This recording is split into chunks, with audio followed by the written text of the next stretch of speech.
అంటే ప్రధానంగా ఈ డ్రంక్ అండ్ డ్రైవ్ పట్టుకునేది మద్యం తాగి వాహనాలు నడిపితే ప్రమాదాలు జరుగుతాయనే ప్రధాన అంశంగా మనం డ్రంక్ అండ్ డ్రైవ్ పట్టుకుంటున్నారు.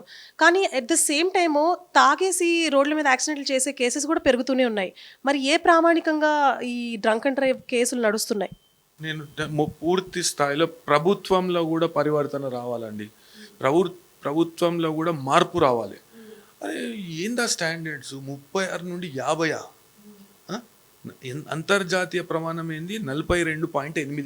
ఇప్పుడు మీరు ఎప్పుడైనా గోవాకు పోయినరా? ఇప్పుడు గోవాలో చూడండి, మీరు ఒక లేబుల్ తీసుకుంటే, ఏదైనా బాటిల్ మీద లేబుల్ తీసుకుంటే 21% ఉంటుంది. 21% ఉంటుంది. That is European standard. అయితే నేనేమంటున్నా అంటే ఈ ఆల్కహాల్ పర్సంటేజ్ మీకు కొన్ని తెలంగాణలో చూడండి 47 చీప్ లిక్కర్ వస్తుంది. కొన్ని చీప్ లిక్కర్స్ ఉంటాయి. చీప్ లిక్కర్స్లో అయితే 47% ఉంది. మనిషి ఆరోగ్యం ఏం కావాలి, వాని మానసిక స్థితి ఏం కావాలి అంటే ప్రభుత్వాలకు ఇవి పట్టింపు లేదా?